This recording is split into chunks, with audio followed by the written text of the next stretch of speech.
इस भारतीय जनता पार्टी प्रदेश कार्यालय में स्वागत है, अभिनंदन है, जोहार है। आज इस प्रमुख प्रेस वार्ता में मंच पर उपस्थित है पार्टी के 30 तरार प्रखर वक्ता प्रदेश प्रवक्ता श्रीमान अब्दुल सागर जी। उनका इस मंच पर मैं स्वागत अभिनंदन जोहार करता हूँ और उनसे मैं आग्रह करता हूँ कि आज की इस प्रेस वार्ता में अपनी बातों को रखें। बहुत बहुत धन्यवाद अशोक भाई जी। देखिए, पिछले बार जब हम लोग मिले थे तो हमने बताया था आपको कि झारखंड में मदर ऑफ ऑल स्कैम हुआ था, ट्रेजरी स्कैम। और उस समय हम लोगों ने माननीय वित्त मंत्री जी से एक प्रश्न किया था कि वित्त मंत्री जी ने मार्च के महीने में कहा था कि झारखंड के ट्रेजरी से 10,000 करोड़ रुपए का कोई हिसाब किताब नहीं मिल रहा है।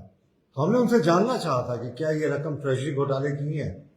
माननीय वित्त मंत्री जी उस समय अस्वस्थ थे, लेकिन अभी अच्छी बात है कि स्वस्थ हो गए हैं और उन तमाम खबरें आ रही हैं। कांग्रेस आला कमान से वो प्रश्न भी कर रहे हैं, हमारे प्रश्न का जवाब नहीं दिया। तो हम इसको इनकी मौन स्वीकृति मान रहे हैं कि ये जो ट्रेजरी स्कैम है वो 10,000 करोड़ का घोटाला है।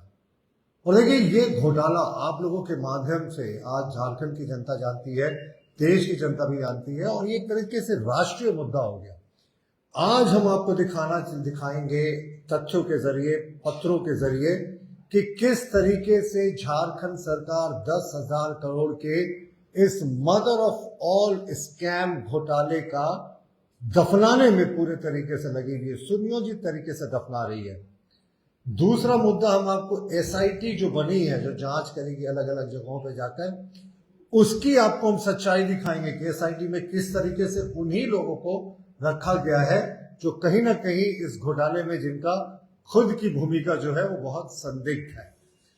तीसरा मुद्दा हम आपको दिखाएंगे, झारखंड सरकार के द्वारा निर्गत किया गया एक पत्र जिसमें यह स्पष्ट किया गया है कि साहब सिर्फ कलर किरानी जो 3 वर्षों से अपने अपने जिलों में जमे हुए हैं, जिनका वित्तीय चीजों से लेन देन है, सिर्फ उनका ट्रांसफर हो।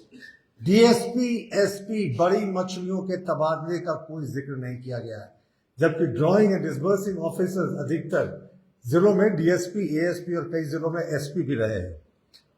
और एक और बहुत ही संवेदनशील मुद्दा, आपको याद होगा, एक बहुत फेमस रॉबरी हुई थी पड़ोस के राज्य में, उसमें कई करोड़ का सोना बरामद हुआ था। 14 करोड़ का सोना जो बोकारो के स्ट्रांग रूम में रखा गया है, हम सरकार से जानना चाहेंगे कि उसकी वर्तमान स्थिति क्या है। एसआईटी जब जाए तो हमारा आग्रह है कि स्ट्रांग रूम में वो 12 से 14 किलो तक का जो सोना जमा है उसकी भी जांच कर ली जाए।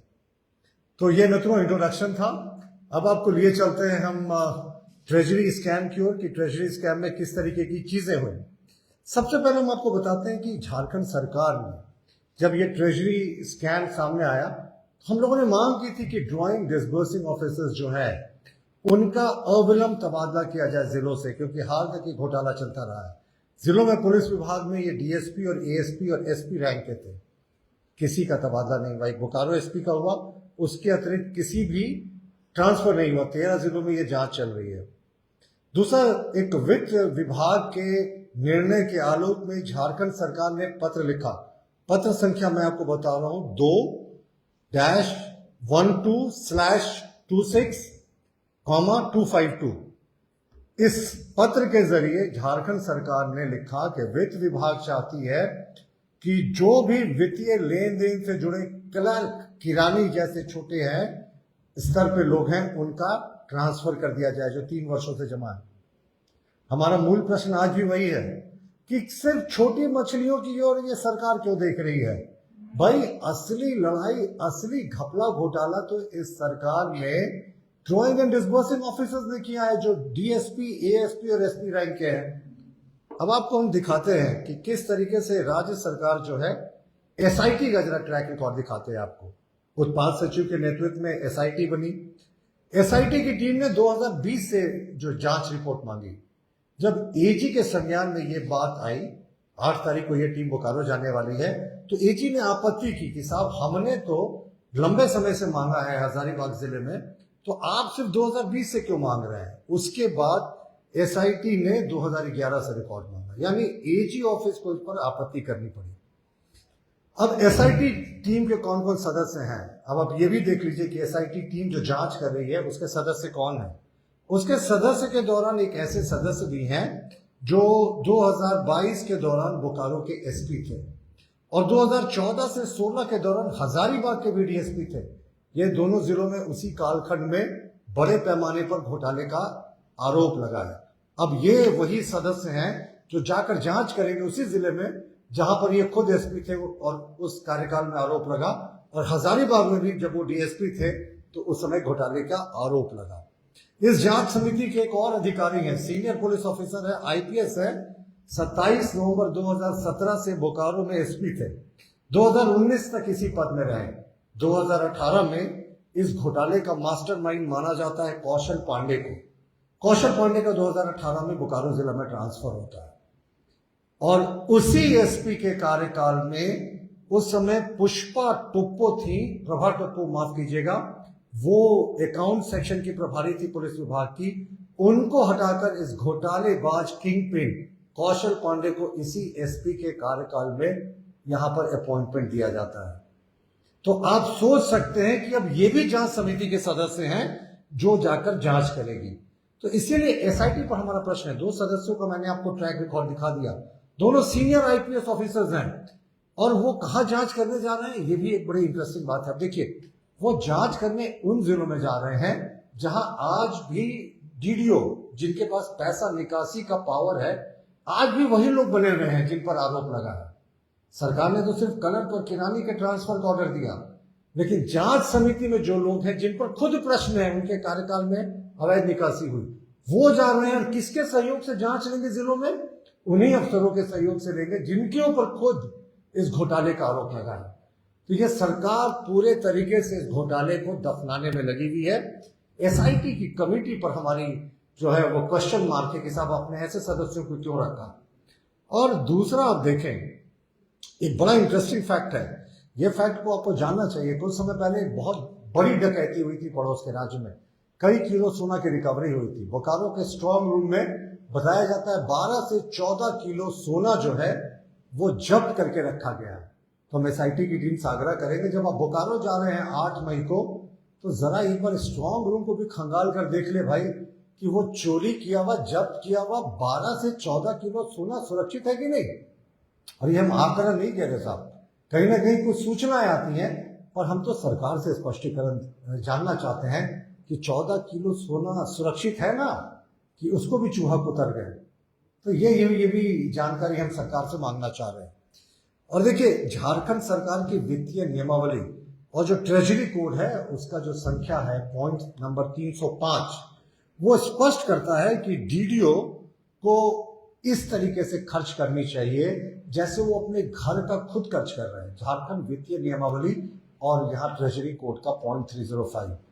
पर यहां तो इन्होंने इस तरीके से खर्च किया जैसे ये पैसा इनके घर ही ले आए। पैसे को निकासी की पर्सनल अकाउंट्स में रख लिया, साले के अकाउंट में जमा कर दिया, बीबी के अकाउंट में जमा कर दिया, दूसरे राज्यों में पैसे का ट्रांसफर हो गया, वहां से दूसरे अकाउंट्स में चला गया।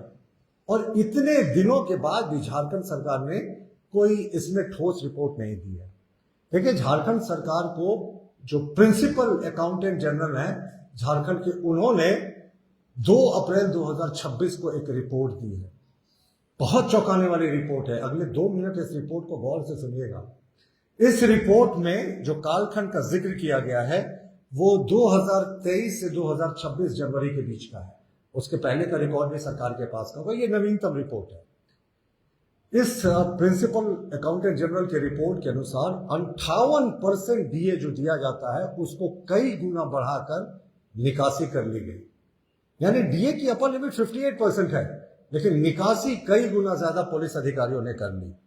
और हद तो हद है कि इसी जनवरी 2023 से जनवरी 2026 के बीच में 2890 लोगों के पैन नंबर में फेरबदल हुआ जो पुलिस में है। 2890 लोगों के पैन कार्ड से छेड़छाड़ हुई है। कितना बड़ा घोटाला है। घोटाले का क्वांटम सोचे। सरकारी आंकड़ों से छेड़छाड़ हुई है साहब। पैन नंबर्स जो किसी भी व्यक्ति के पहचान का मजबूत आधार होता है, फाइनेंशियल ट्रांजैक्शन का उसका एक मजबूत आधार होता है, जब हम सब उसी के साथ खिलवाड़ करेंगे, छेड़छाड़ करेंगे, फिर आगे क्या बचता है। और अब आप देखें एक और इंटरेस्टिंग बात, इसी कालखंड में जनवरी 2023 से जनवरी 2026 के बीच में 5037 कर्मचारियों के ज्वाइनिंग डेट से छेड़छाड़ हुई है। यानी 5037 कर्मचारी थे जो इनका एक्चुअल ज्वाइनिंग डेट था, या तो आगे बढ़ा दिया गया या पीछे कर दिया गया। पीछे करने का तो लॉजिक आप समझते हैं कि रिटायरमेंट एज बढ़ जाएगा। आगे करने का लॉजिक मैं आपको समझाता हूं कि अगर किसी की ज्वाइनिंग डेट 10 वर्ष पहले की दिखा दी गई तो उसका प्रमोशन उस लिहाज से वो जिस स्तर पे पहुंच जाएगा तो उसकी सैलरी उसी गुना बढ़ जाएगी। साहब, ये सरकारी आंकड़ों से जिस तरीके की छेड़छाड़ हुई है, ये कभी भी पुराना किसी भी ट्रेजरी जो घोटाला हुआ था इससे पहले पशुपालन घोटाला, साहब वो बच्चों की चंदा मामा की कथाएं लगेंगी अगर आप अभी के ट्रेजरी घोटाले को देखें। मैंने आपको झारखंड सरकार का पत्र दिखा दिया कि सिर्फ किरानियों का ट्रांसफर करना है, वित्तीय लेन देन से जुड़ा डीएसपी एएसपी को नहीं छूना है। मैंने आपको एसआईटी के सदस्यों का ट्रैक रिकॉर्ड दिखा दिया कि इसके 2 सदस्य ऐसे हैं जो पहले बोकारो के एसपी रह चुके हैं, हजारीबाग के भी डीएसपी रह चुके हैं। एक में तो बोकारो एसपी रहते हुए भी कौशल पांडे जो इस पूरे घोटाले का मास्टरमाइंड है, उसका जो अकाउंटेंट के रूप में उनके कार्यकाल में पोस्टिंग हुआ था, वो भी ट्राइबल लेडी जो पहले से अकाउंटेंट थी उनको हटाकर। तो एसआईटी पर भी हमारा प्रश्न है। और सबसे बड़ी बात जो मैंने पहले भी आपके सामने कहा कि एसआईटी किससे सहयोग लेगी? एसआईटी जाकर उन्हीं अफसरों से सहयोग लेगी जो वर्तमान में जिन पर घोटाले का आरोप है। जिले के डीडीओ, डीएसपी, एएसपी, उन्हीं पर तो स्कैम का आरोप लगा है। क्या वो आपको लगता नहीं एविडेंस को दबा देंगे, जांच की दिशा को दूसरी तरफ ले जाएंगे? तो हमारा यही कहना है कि पूरे तरीके से इस घोटाले को दफनाने की कोशिश की जा रही है। भारतीय जनता पार्टी किसी भी सूरत में इस घोटाले को दबने नहीं देगी। हम फिर से मांग करते हैं कि ईडी और सीबीआई से इस पूरे मदर ऑफ ऑल स्कैम जो झारखंड में हुआ है उसकी जांच की जाए। 10,000 करोड़ का ट्रेजरी घोटाले की ईडी सीबीआई जांच हो। और जिस तरीके से पूरा पर्दा डालने की कोशिश की जा रही है एसआईटी में, वैसे लोगों को बनाकर सदस्य जिन पर खुद आरोप हैं, ऐसे लोगों के पास जांच की दिशा जा रही है जहां सहयोग के लिए जिन पर खुद आरोप है, तो उसके बाद आप सोच सकते हैं कि कितने बड़े पैमाने पर यहां धांधलियां हुई हैं। तो ये हमारे सरकार से आज बड़े प्रश्न थे। और जो अंतिम में जो सबसे इंटरेस्टिंग पार्ट है, मुझे लगता है ये भी राष्ट्रीय सुर्खियां बटोरेगा कि हम मुख्यमंत्री जी से आश्वस्त होना चाहेंगे कि 12 से 14 किलो का जो सोना जब्त होकर बोकारो के स्ट्रांग रूम में है, सुरक्षित है ना माननीय? यहां भी कोई चूहे का प्रकोप तो नहीं दिख रहा। धन्यवाद।